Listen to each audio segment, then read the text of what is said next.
All right, guys, we'll go ahead and get a start here. Hey, Rob the House Guy here, and we're having our very unique first virtual REIA meeting. And, you know, not really used to doing these things in hotels every month, and a lot of changes have happened, clearly. So we thought we'd try to keep you up to date and put this thing together, because everything you're hearing on Fox and CNN, it's great stuff, and it does apply to us, but nobody's really hitting home with exactly what this is all doing to us here in our own market with our own real estate as investors. So I'm not going to keep us on here all night. What I wanted to do is I wanted to put us on here and hit some of the highlights. I have some local experts on here that are going to go over things with us that are dealing with all this stuff, and try to keep it to about an hour. But the reason we chose this format versus a webinar format, because this is what we're about. This is a community. This isn't a class where we're standing up here and just barking stuff at you. This is stuff that we're all involved in, that you can be unmuted, you can ask questions, we can have discussions, and we can all benefit from this, and maybe have a little bit of human interaction too, which wouldn't be a bad idea. So what we're gonna do is a little bit different format. Where we were doing this every month for REIA members only, we have opened this up now to everybody for these calls, because it's really a time that a lot of people have a lot of questions, and a lot of people need answers, and we're all cooped up in our houses. So it's going to be for everybody here for a while. And the second thing is that we're going to be doing these weekly. So every Tuesday night at 6 o'clock, this is what we're going to do. Not necessarily going to be dwelling on what's going on. We're going to touch on that stuff, but we're going to also hit some different topics, some things that we can really drill down that we can utilize as things change to make the most out of the situation and really come out of this smell like a rose, hopefully. So a little bit of housekeeping. I believe we have Patrice on here. Hey, say Patrice. Hey there. Good afternoon, everyone. She is my, go ahead. Just wanted to cover a couple things. If you have any issues with hearing anything on today's presentation, feel free to place your comment in the chat section. That's going to be on your bottom window display bar. You'll see a chat bubble. So you can click on that and then just go ahead and type in your question, your comment, anything that you have, and we'll respond to you as soon as possible. Also, if you can all check into your chat session, I did actually populate a phone number for you. So in the event, say for example, your video goes out and you need to still chime back in, feel free to call in to the number of 929-436-2866. Again, that is area 929-436-2866. Jay, you're welcome, and we welcome everyone to the call. And Rob, I'll turn it back over to you. Awesome, thanks so much. So we are going to be a little bit glitchy here probably for the first couple of these things, but I can tell you this whole Zoom thing is, I believe, to start out before you even get into the real estate. I think this is going to change a lot of the ways that we do business just overall, because I can tell you from the first time we got kind of locked down here a few days ago, it was kind of uncomfortable and kind of clanky for me to jump on a Zoom call with someone. And then by the end of the day, by the third, fourth one, it was amazing, because we were getting together, and instead of going to the coffee shop and having a cup of coffee and spending 3 or 4 hours, we were literally in 30 minutes at 8 o'clock at night jumping on a call and getting deals put together. So it was really amazing. It worked out really, really well for us. And I think that that's going to happen more. But at the same time, I think it's going to really, really make us thirst for human interaction again, to be around people. So when this is all over, I think we're all going to be jumping back in and still getting together and having some great meetings. So let's start with talking about, is it the end of the world? Because everyone is scared to death about buying and selling properties. I go on a lot of these Facebook pages, and people are saying that it's over. They had wholesale deals fall apart. Nobody's buying, nobody's selling. And I could not disagree more. It's been business as usual for us here, other than being locked in the house. We are absolutely still buying and selling. And I get a lot of calls, and I'm still getting people that are calling to buy properties, and still getting calls from people wanting to sell properties, and text daily. So this is a very different feel than the crash of '08. In '08, it was a completely man-made disaster with all the lending out of whack, and the real estate bubble. Things were way overvalued, and people were pulling $100,000 out of properties that should be worth $20,000 here in the Cleveland market. And that had a big effect on the real estate market at that time because the lending completely dried up. When that lending dried up, basically the real estate market dried up. It really wasn't a lending real estate problem, it was a lending problem. We saw people that wanted to buy, but the banks just weren't lending anymore. So that was a pretty big problem for everybody. Now, what happened, a lot of folks then were all walking away from their properties. They owed $80,000 and a house was worth 20, so they just tossed it back to Bank of America and said, here, this is your problem. But this is different because how many of you are all selling houses to people that are getting loans? Most people that are buying investment properties are all paying cash for them. So I can tell you that at least the investors I deal with, that if they bought a house from me for $40,000, they're not looking to dump the thing out at 10 grand anytime soon. The stock market will take you on that roller coaster ride involuntarily. They'll put you in there and goes up and down and you're just along for the ride, just hoping for the best. But the real estate market, we have control. We can make the choice whether to buy or whether to sell, whether to leverage or just ride it out. Because when you're in this property, although now they're talking about the eviction process being on halt, which we're going to talk to in a couple minutes. We have Mike Ricky and Angela Russo on here. I think I saw them on there a couple minutes ago. We're talking about eviction shortly. They're going to produce again. They're going to throw money off. And there's no real reason to just run to the hills and sell off for next to nothing unless you want to call me. And then I'm very interested in you running the hills and selling for next to nothing. And I'll give you my number at the end for that. But seriously, I would advise you against it. I wouldn't unless you really needed to get out for some reason that was like a medical emergency or something. I would ride this out because it's not going to last that long, I don't believe. So going on now and talking about, now it's like maybe gloom and doom. Let's talk about the first thing. Let's talk about evictions because that is probably what's on most people's minds because everyone has rental properties. And as soon as they started talking about evictions and foreclosures on a national level, I am quite positive that most of the tenants out there were like, cool, we get a couple months for free.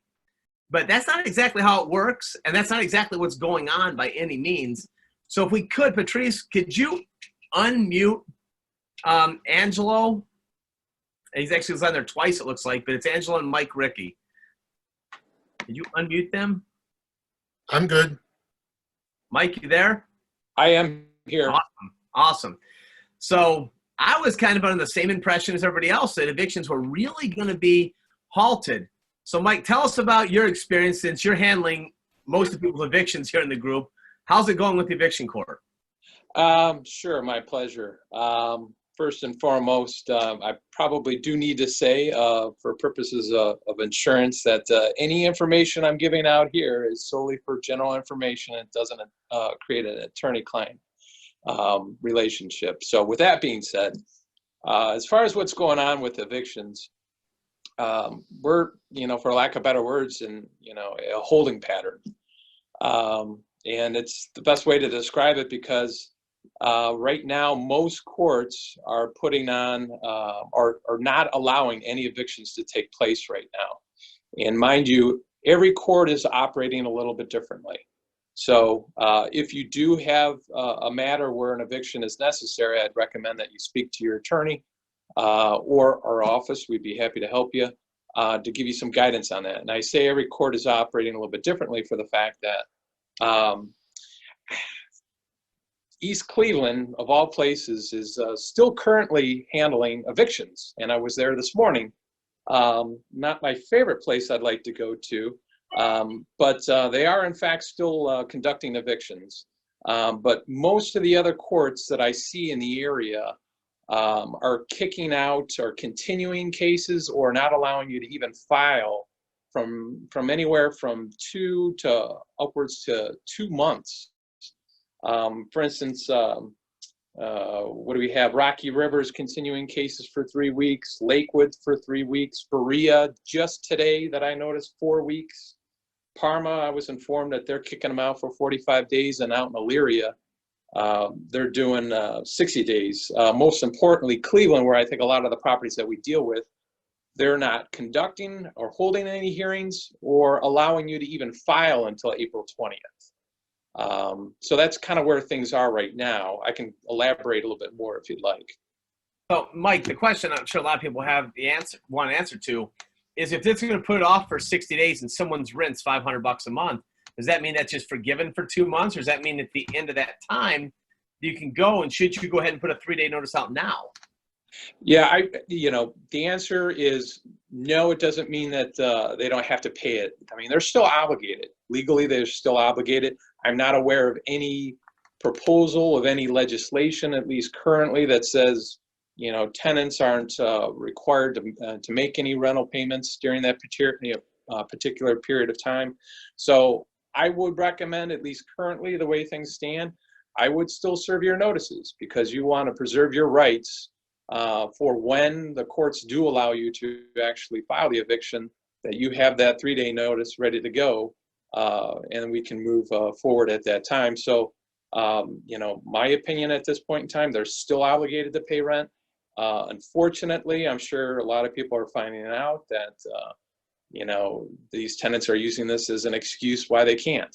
And, to be fair, there are definitely tenants out there that live paycheck to paycheck, and this is really hurting them. So there are certain circumstances where that's going to apply.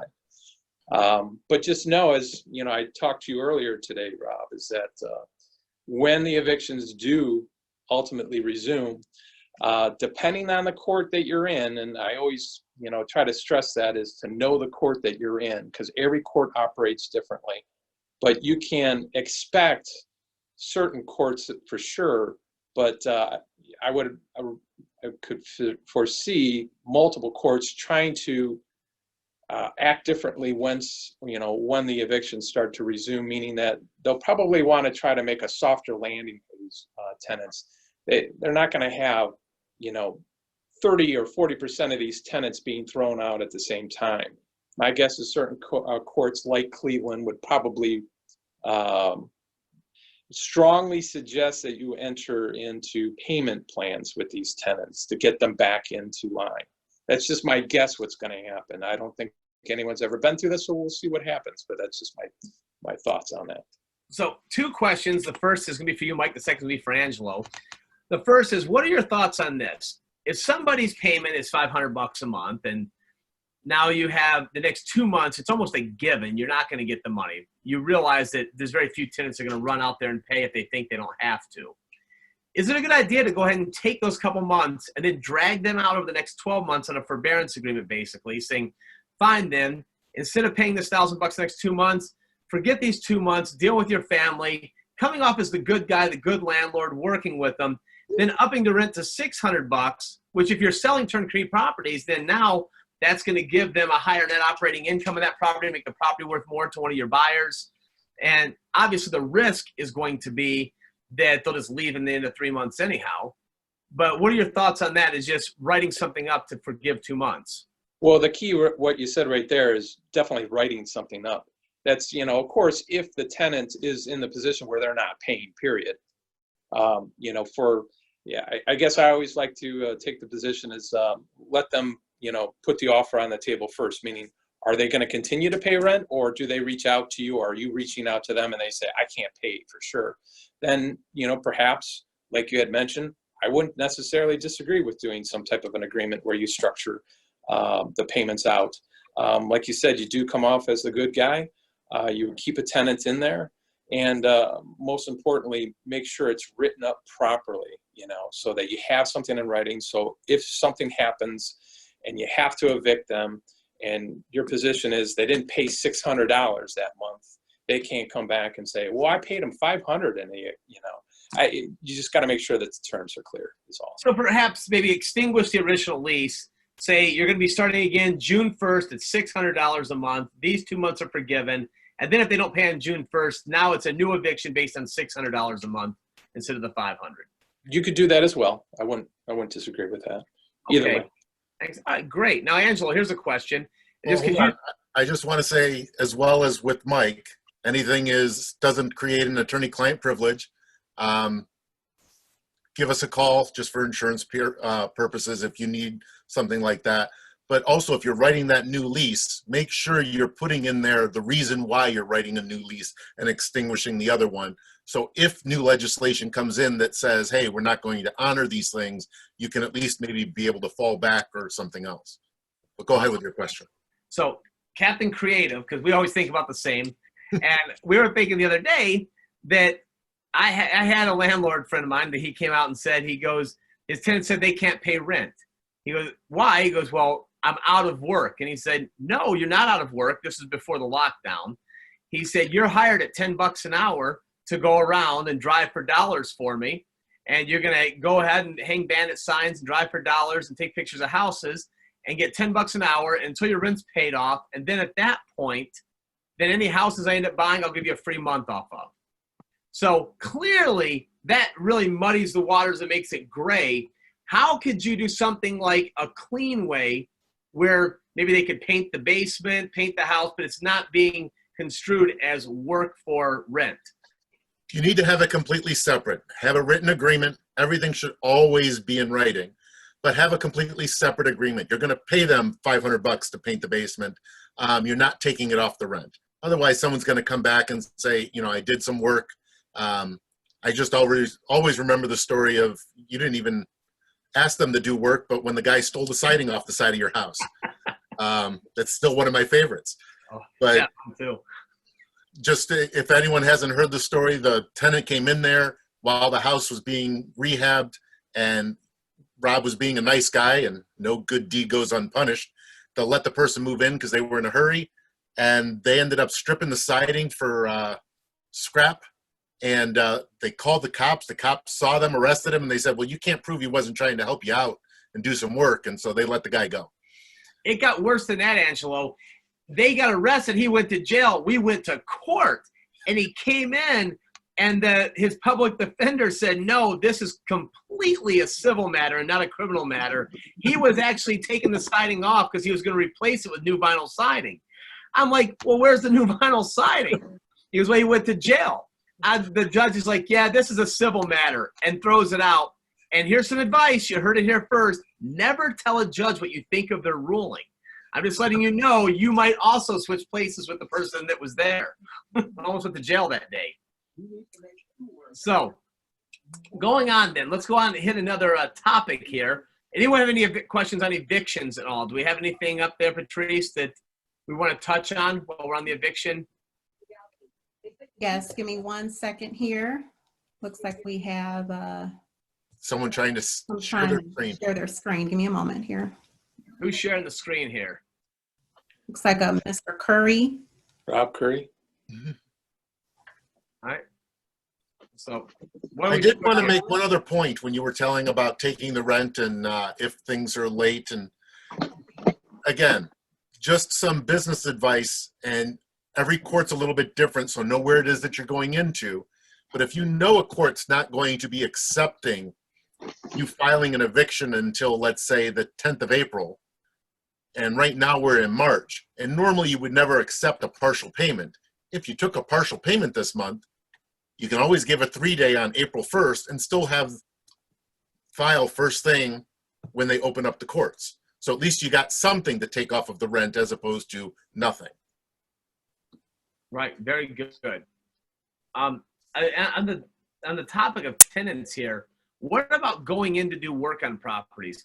If there's an issue that you have to go in to fix, or how right now we have that 24-hour notice that you can go into a property with a 24-hour notice to check on it, is that still a viable option during this time of a lockdown, or can they deny us access to the property?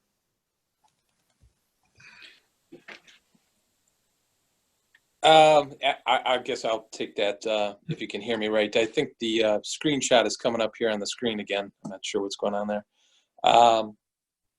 That's a as tough far one. as far as whether or not you want to get access, can you still do that? Obviously, we're in uncharted grounds right now. You know, I have seen where if there was really an urgent matter and you needed to, you know, get access to that, if the tenant is, you know, really putting up a fight where they're calling the authorities to prevent you to come in, most likely the police are going to be there to keep the peace. And if you're the one that's actually breaching the peace, he can create problems for you. So I guess in these type of circumstances, you just have to use common sense. What's the point of you trying to get in there? Do you have a flood in the basement where you need to get in there, where it's an urgency? I can see why that you need to get access for something like that. But if you're simply doing an inspection as a monthly routine, I wouldn't recommend that in this particular environment. I don't know what you think, Angelo. I'm thinking if the basement's flooded and the tenant called you, they probably want you to come in and fix that. And if they didn't call you, how would you know that it was flooded? So try and make sure that your workers in emergency circumstances go in, take care of those things. You know, give them a mask, do whatever it is that you can to make sure everyone is as safe as possible. Tell the tenants, hey, you know, if it's in the basement, try and stay out of their way. We don't want anyone, you know, practice your social distancing. But you just don't want to ignore things. Make sure everyone is safe. But hey, you know what? We had scheduled to paint the inside of the house or to change a light fixture. That can wait. There's no reason that you have to do it right this moment. Good point. Patrice, I think we have some questions sitting. We do. Go ahead. Yes, one is from Jetty Hill. Hear anything about Lake County? With regard to evictions in general? Yeah. Unfortunately, I don't know enough about the muni courts out in that jurisdiction to know the specific time limits that they are postponing. I can look for it to see if I can find that real quick while we're online, but off the top of my head, I know that they are being postponed. I just don't know the specific time periods that they are. What's your specific city, as the county generally doesn't do the evictions, the municipality does? We will have to wait. Let's see. She said that she's in East Lake. I think Mike will probably do a quick look and see about that. Maybe we can start on the next question while we're looking that up. All right, the next question is from Scott. What about requesting proof that they were laid off? What's the purpose of that? Let's say they do prove that they were laid off. That means what? You're going to be more easy with them? If they don't prove it, you can't evict them anyway because the courts are closed. So I'm not sure what's the difference. Sort of like, you know, people saying, well, I want testing done. Whether you get tested positive or negative for this, you're still supposed to stay indoors and not see anybody, so it doesn't make too much of a difference. Yep, good point. Yeah, great.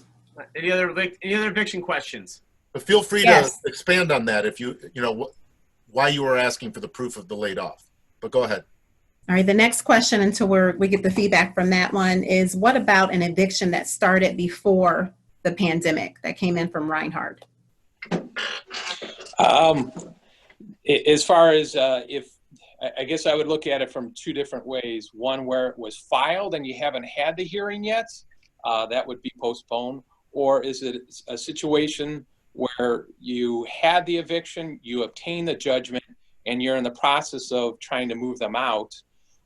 In those situations, I'm seeing that the courts are not allowing the bailiffs to go out to do the move outs either. Again, every court is going to be different. So you would need to check with the particular jurisdiction that you're dealing with, if that answers the question. All right, thank you. The next question is about the addendum that you have available that you mentioned about taking less rent. Do you have a template or any access that we can give to the participants? That question on there says GCREIA had an addendum. I haven't seen that yet, but if GCREIA offered it, I'm sure that Rob can put it out for everybody. Yeah, we're going to have a Facebook group we're putting together. We'll be sending out to everybody, so make sure you jump on there, and that's where we'll be sharing a lot of this stuff during the time. And if I can website. interject, Rob, I apologize.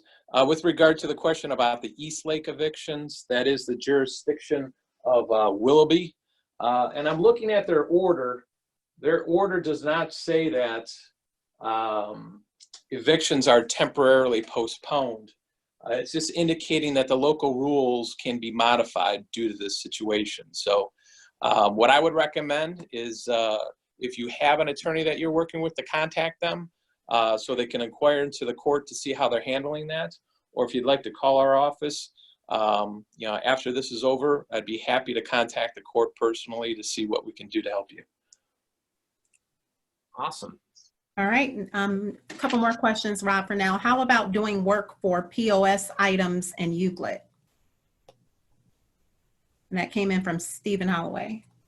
What I understand is point of sale is still very active. I'm not sure city by city, but I know that there are some cities we're dealing with right now that the building department is still open. They're still doing inspections, but that would be a case-by-case basis. And I would go back to what they're saying about how important is it to do interior work? And do you want to put your workers at risk, or do you want to put the tenants at risk? Because if one of them were to end up ill, regardless if it's from your guys or your tenants, you're going to be in the middle of that and probably subject to some sort of liability, I would think. I would reach out to the building department and just tell them, listen, these are non-safety issues. Hopefully they are non-safety issues. And hey, we're going to get to them a little bit later because of the lockdown, and we don't want to send our employees into homes. If the property is vacant, hey, that's just something that at least your guys can do some work, or you can do some work, because there's no safer place than a vacant house right now. Yeah, good point. But call the building department. Let them know what it is you're doing. Make sure that they're okay with it. When you own real estate, you're always going to have some sort of property violations. And I've reached out and I've talked to building departments and said, hey, we have some issues on some of these things. Obviously, if it's a safety issue, we want to get in there. We want to make sure everyone's safe, and we take care of those. But the minor things, hey, let's put it off, make sure everyone's okay, make sure everyone's safe. And, as much as we want to complain about things, those are people that are running those building departments. They're reasonable. They're going to talk to you and say, okay, I understand what's going on. And they'll usually work with you. Right. Are we good on evictions? We still have a couple more questions. We can go to the end if you'd like. No, there's 2 more eviction questions, and we're going to hit another topic here. All right, the next one is from Scott. He said, and when in front of a judge, would it make a difference showing there was a real need as opposed to taking advantage? Every magistrate and judge, I think, will be different. 6:30. Sorry. My computer tells me what time it is every 30 minutes. Keep on track for the day. Sorry. Now 100 people know that. Go ahead. Mike, since you're in front of the court. Yeah, can you repeat the question? I guess I wasn't real clear one more time. Sure. When in front of a judge, would it make a difference showing that there was real need as opposed to taking advantage? I'm not quite sure exactly what it means, but yeah, it depends on the magistrate that you're before, like Angela mentioned. Every city is completely different. Depending on the court that you're in, we could tell you what the magistrate would typically respond to the situation that you're dealing with. Not with certainty always, of course, but I kind of need a little bit more clarification what he means by advantage. I'm not quite sure what he means by that. If someone's being evicted and they go in front of the judge and say, it's because I lost my job. Is the judge going to look into it to really see if that was the case? Or are they just going to take them at their word? And if they can prove it, are they going to be a little bit more lenient? And honestly, that can change, case by case or day by day even with the same magistrate. I would agree. Absolutely. All right, let's talk for a second. I'm going to just touch on this for one quick second here. Talking about title companies and recorders' offices, everything is still open for the most part. I think someone said Holmes County went online now, but I doubt anyone here is dealing in Holmes County. So, but Cuyahoga County, you can still go down, you can still record. There's a skeleton crew. You drop it off, and then they email you back. And so you still can close things. Our title company said they didn't slow down until really this week, but they're just slowing down. They're still very active, and they have a full crew there because these are essential businesses, just like the stock market trading floor would be essential. We're essential. Any comments on that from anyone? Anyone have any problems with recording or or title companies saying anything different that we should throw out there? Patrice, you get any news? Just got one comment just stating from Anoop, yes, they are going in slow motion. Things are transferring, but slow. And then funds are slowing down a lot as well. Yeah, definitely agree with that. Slowing down for sure. But hey, slow is better than stopped. that's for sure. Speaking to an appraiser, they are still doing appraisals. I guess it's going to determine really pretty much on the appraiser if he or she wants to walk through the house and if the folks will let them through the house. But it is still possible. There's not a stop on them or anything. Working on properties, we covered that. Let's talk about the title companies on recordings. We talked about gap insurance, and people might know about this when they're buy a car, where your insurance, you're asked when you buy a brand new car, as soon as you drive it off the lot, it depreciates quite a bit. And so you might have paid, $35 for it, but as soon as you drive it off the lot, it's $30. So if you wreck it an hour after you bought it, who covers that $5,000 difference? And that's a gap insurance. Title companies work sort of the same way, that if things are slow to record and someone does something, make sure the title company's covering that gap. Ask for that endorsement. So if it's going slower and it takes 3 or 4 days to record, that they're going to cover in case something happened in those 3 or 4 days. Yeah, good advice. Good advice. Talking about money here for a minute. Getting money. Are the banks still lending? I believe we have Rich Bailey on here somewhere. I see Rich. Can you look him up, Patrice, and unmute Rich for a second? He's one of the lenders in the group. You there, Rich? I'm here. All right, so I'll give you my opinion, then you tell me the facts behind it. I'm echoing somehow. Is that? I don't hear an echo. Oh, maybe it's me. I hear it as well. Unmute Rich again for a second. I think he has 2 devices going. All right, can we hear better now? Rich, you are certainly the problem with our echo, my friend. Do you have 2 devices going?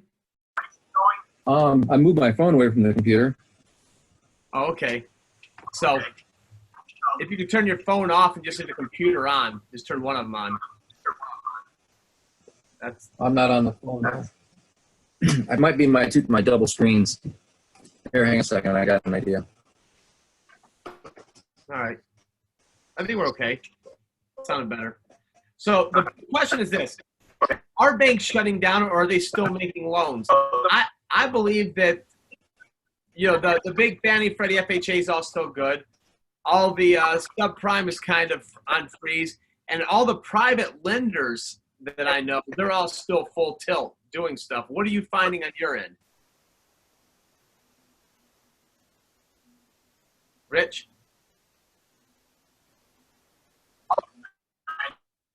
You there?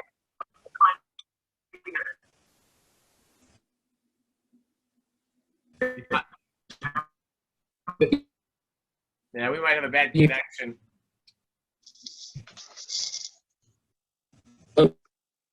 No.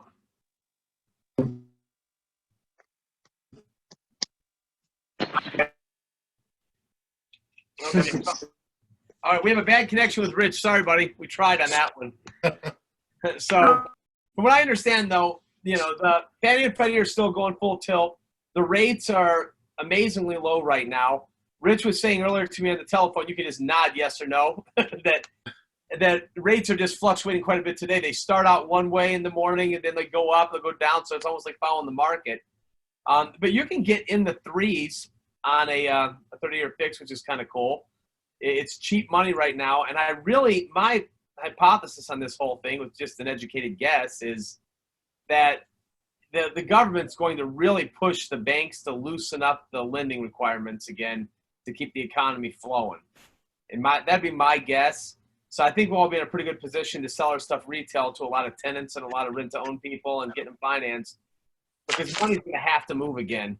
And very few people are paying cash for houses that they're living in. So that would be my hopes on all of this. Does anyone have any questions?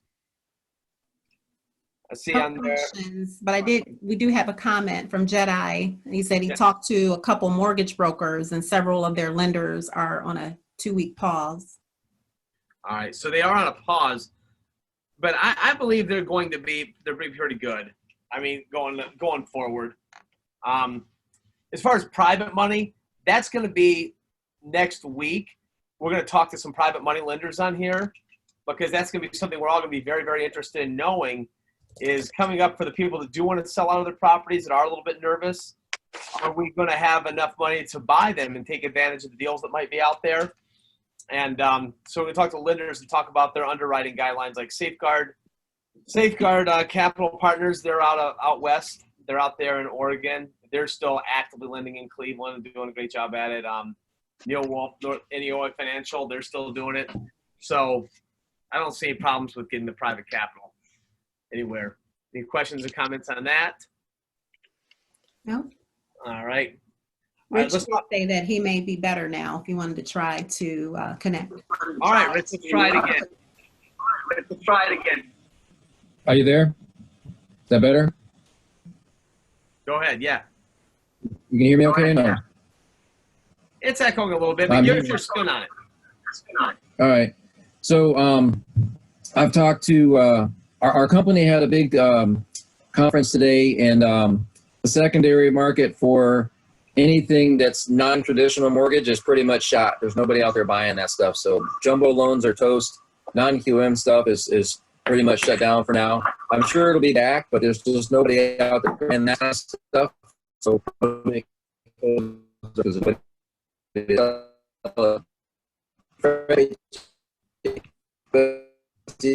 Yeah. Rich, your call is spotty now, sir. All right. All right, we gotta cut him back out. Sorry, Rich. It got spotty on us again. All right, so like Rich can always try and call in on the telephone line, and then it'll usually works a lot better that way. Yeah, Rich, if you want to call on the telephone line, you can. And give that a try. We'll go back to that in a second. So as far as all the self-directed stuff, I think it's a real time, we'll talk about this next week, to raise capital from people that are running from the stock market. Because the stock market is scaring people right now. Because it really is. It's like going to Vegas without getting a free room. And you have no idea what's going to happen. I have a friend that was telling me earlier that he put like $52,000 in last night in the market, and he was so excited. He's like, Rob, I made $4,700 today for doing nothing. This is amazing. I'm like, so what are you going to do? Are you going to pull out that $4,700? Are you going to stop playing? Are you going to be in there tomorrow? He's like, I don't know. What do you think I should do? I'm like, that's like standing there at the blackjack table saying, should you play another hand? I have no idea if the market is going to open up tomorrow morning and shut down an hour into it, or are they going to just skyrocket and go up? I really don't follow the market. I don't know if there's any stock market people on here that want to throw a comment on there.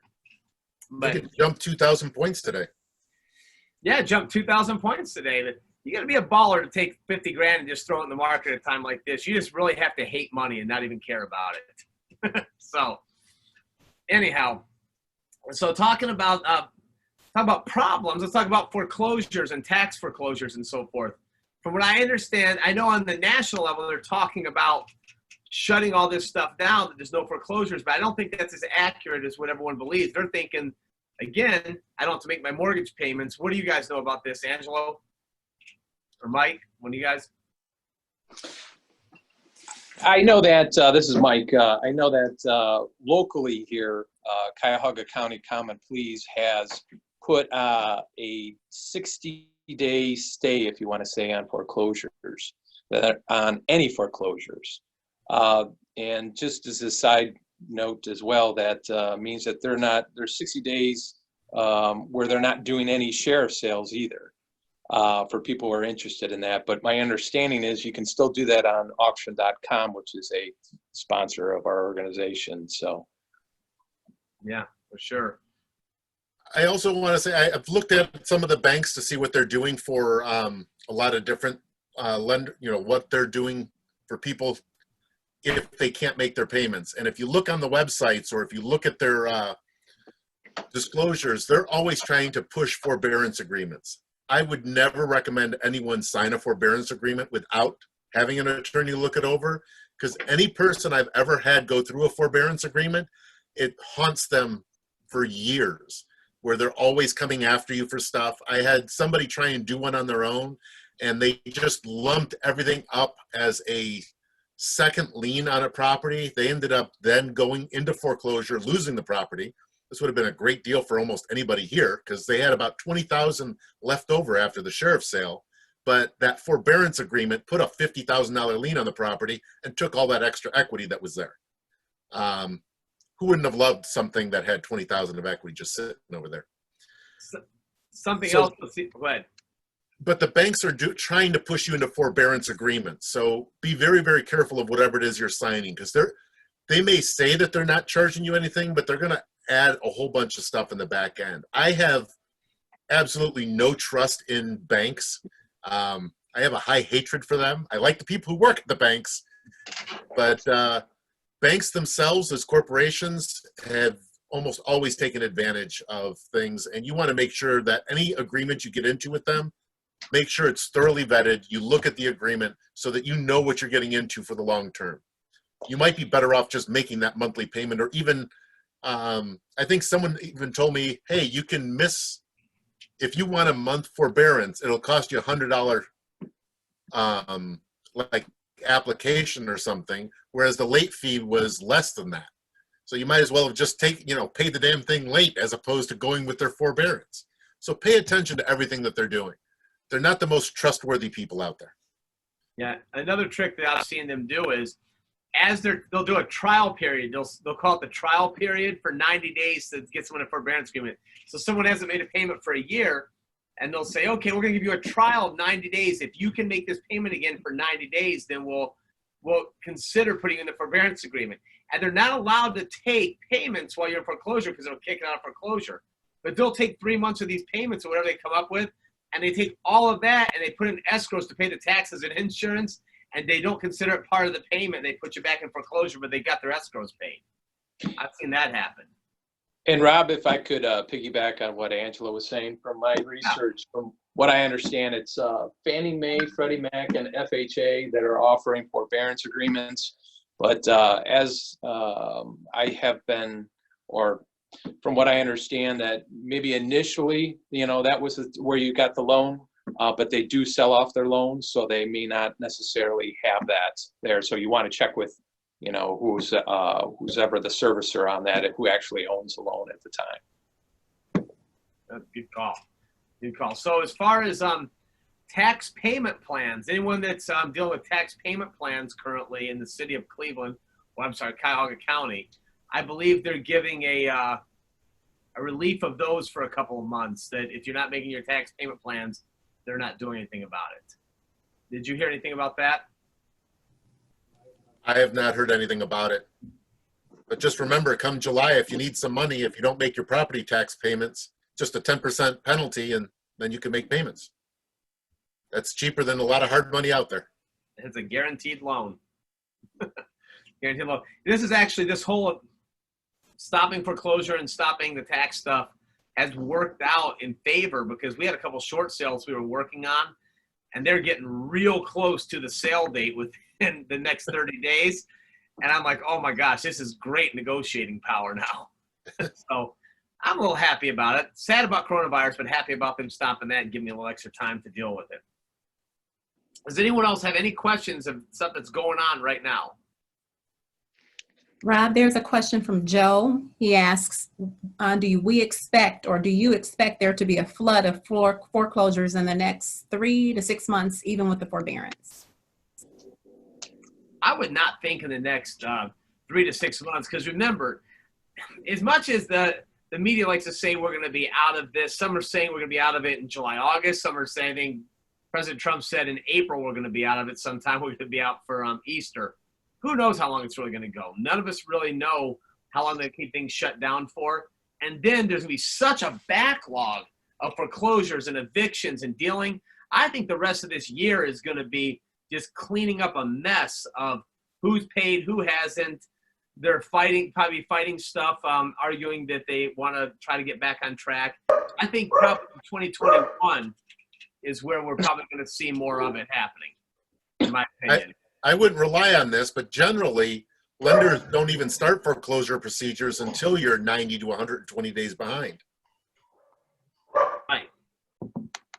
Can we mute Jeff again? Sorry, buddy. You dog. All right.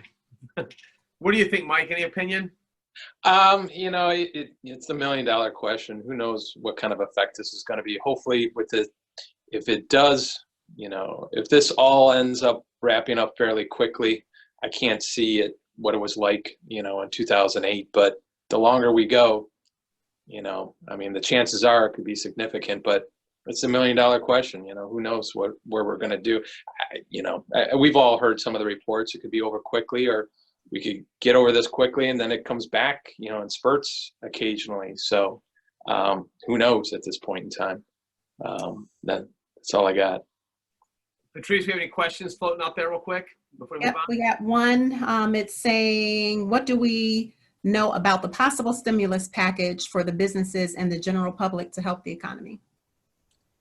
These things are changing constantly. I know if you know someone at a larger CPA firm, I saw something sent out by Cohen & Company to a lot of their clients that said, hey, it's very possible for a small business that what they're going to do, and I think most of us would be considered a small business because we have a rental portfolio. If you're a wholesaler, it might be different, but they're going to allow the SBA to cover your debt service and your payroll for maybe 4 months and then possibly forgive that. So that might be a possible thing, but everything is out there and constantly changing. So who knows what they're going to negotiate. We have, you know, Republicans pushing really hard one way. We have Democrats pushing really hard the other way. Unfortunately, most of us small business people are pretty much in the middle, and nobody cares about us. But always pay attention. And I would try and follow some of the CPAs that you might know and just ask them, hey, you're looking at the tax consequences. You're following a lot of these bills. You know, add me to your mailing list, add me to your newsletter. So as these things come out, they're usually interpreting them the best so that we can get them, you know, what applies to us and what we can use. I know that we were, I was hearing the news about how they were trying to open up unemployment to the small business owners and saying that they're going to go based off of, if you're self-employed, going based off your 1099 for unemployment, which that sounds great at first, but it's like any unemployment. If you're working at a factory somewhere and you get laid off, you start getting your unemployment, but then if you start doing work on the side, putting roofs on or siding, that's unemployment fraud. You can't do that. If you're actually working and getting money in, you can't have it both ways. So that goes back to the same thing with the self-employed people getting unemployment. If you're going based off your 1099s, I'd personally rather keep working and generating income, because I don't want to start drawing unemployment and then all of a sudden I have a house for sale and someone wants to buy it because you're going to get a 1099 from the title company. And then now you're kind of either having to give up the unemployment or you're committing fraud. So that's my 2 cents on that. Any opinions? Mike, that one? It's all speculation on what they're going to rule and how it's going to work. Maybe they make something that has common sense, that they're going to figure, you know, if you're taking an unemployment for your 1099 and all of a sudden you take on a roofing job, maybe they offset it for that 1 month without losing all of it so that you can at least be making some money. Or, you know, maybe you get to pocket a little bit more to encourage you to go back and do something. But, you know, in that case for a wholesaler where you get big chunks all at once, I have no idea how you're going to allocate for that. No, it's going to be a tough one. That's real tough. All right. Let's go on to real quick. Any other questions? We have the SBA stuff we're talking about. I really think they're going to loosen up lending quite a bit, like I said before. Next Monday, we're going to talk all about money and where to get the money. But now I want to hit something real quick. I want to ask, who here has anything that they want to buy or sell? Properties. Does anyone have any properties out there that they're trying to move? You want to throw them in the chat box, go ahead and do that, and we'll give you a minute to showcase them if you have anything. Because, I mean, for us, we're still buying and selling and moving stuff and trying to put deals together. And you just have to do it based off of pictures at this point, I believe. Someone's looking for lenders on there, it looks like. Lenders next week we're going to talk about for sure. You got someone has a property for $205,000 in Bay Village. That sounds retail, which you're going to be a couple weeks away for that. Looking for 4-suiters. I have a 3-suite. I have a 3-suite on the west side 44109 over by Metro Hospital. Non-performing, believe it or not. They're not paying this month. Isn't that crazy? But it's about an $1,800 a month property. Would appraise for probably $99,000. I want $49,900 on it, and there's some room in there for wholesale fees too. So you can get a little bit better than that from me, or if you're wholesaling to somebody, there's room. So you can reach out to me on that. There's some people saying they're buying cash right now, but I think they're losing all their money in the stock markets. There's not going to be as many cash buyers out there as there once were. So just go ahead and throw those up there. And we're also going to be starting the Facebook group here we'll be able to post stuff on. Someone says, do I think this is the end of the real estate bubble? I really don't feel like that we were in a bubble personally. Does anyone else have an opinion on that? I don't think things are hyperinflated in Ohio at all. I mean, maybe down in Miami or California or some places, but here in Cleveland, when you're buying properties for half of the replacement cost and they're renting and giving you a 20 cap, I mean, that's about as good as it gets, I think, in my opinion. So everyone's saying huge bubble. Well, maybe I'm wrong. Maybe we just have different opinions of what bubbles are. But we can, I just don't think here at all. So there's some links there and there that you can go and follow. Any of our gold members want to throw their services out there to anybody? I'm just trying to keep this thing moving because we have about 5 minutes left here. I promise to keep everyone in an hour because if I start dragging people too long, then no one's going to show up next week.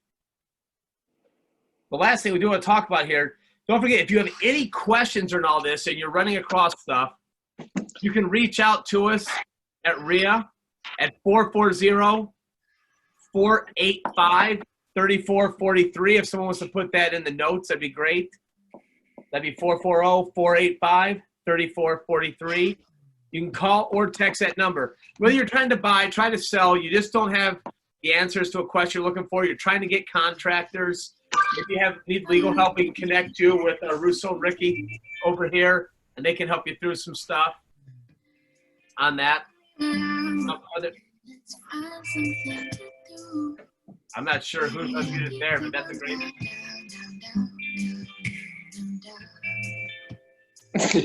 I would love to know who's listening to that. All right. We need to find out who was unmuted for that call. That's great. And also, Greater Cleveland REIA's University. We have our university for all members on there. That is postponed till mid-May.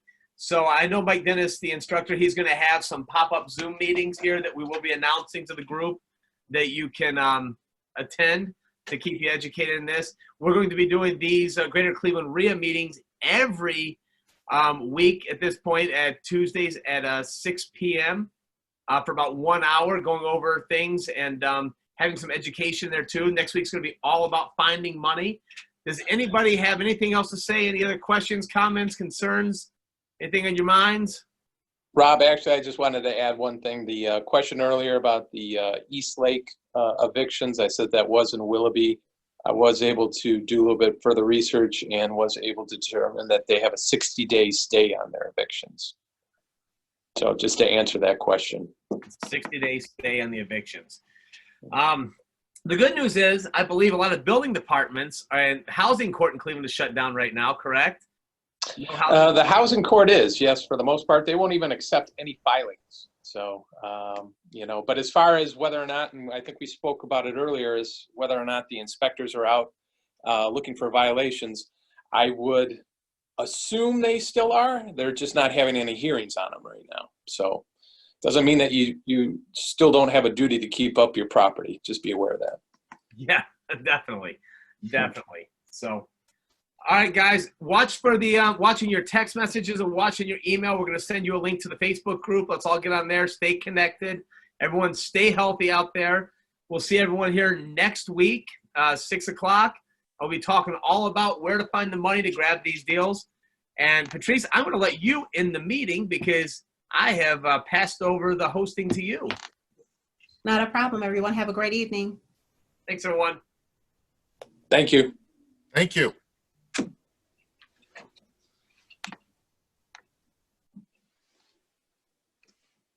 Thank you, everybody. Have a wonderful.